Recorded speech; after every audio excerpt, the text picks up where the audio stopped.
Okay, here we have, I've already opened up one of the files of one of my seniors, and I have opened up one of the overlays from the Ambience Photographers Toolkit.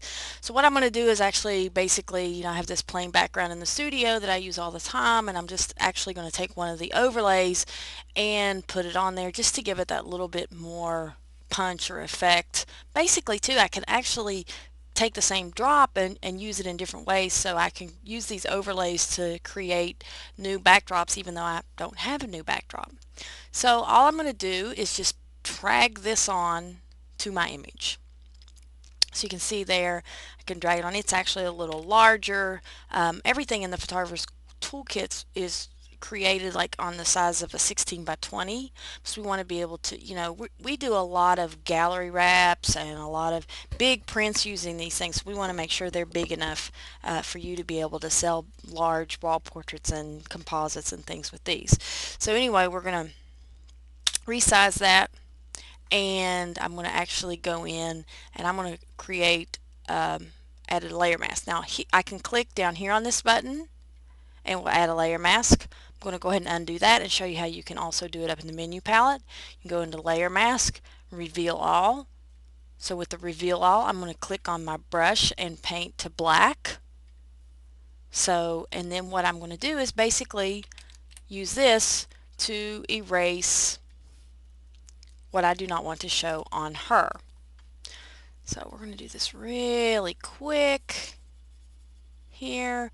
Now, if I'm doing this just for a proof, I'm going to do it really super fast, and then we'll save this file out into a layer so that then later on I can actually go back in and really fine-tune that mask for something that's going to be larger.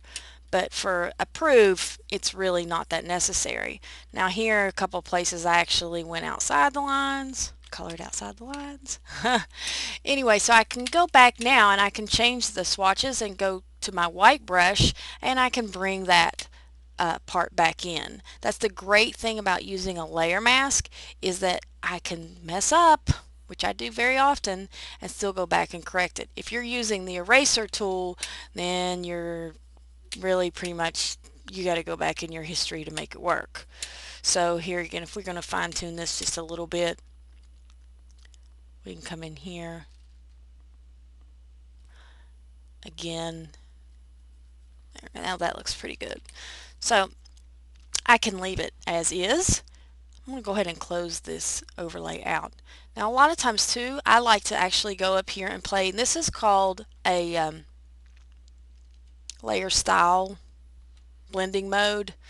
So what you can go into these different modes and you can actually change it and watch different effects happen.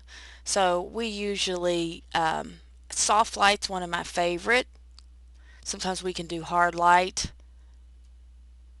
vivid. We do a lot. You can just try these out and see what you like. Color gets nothing.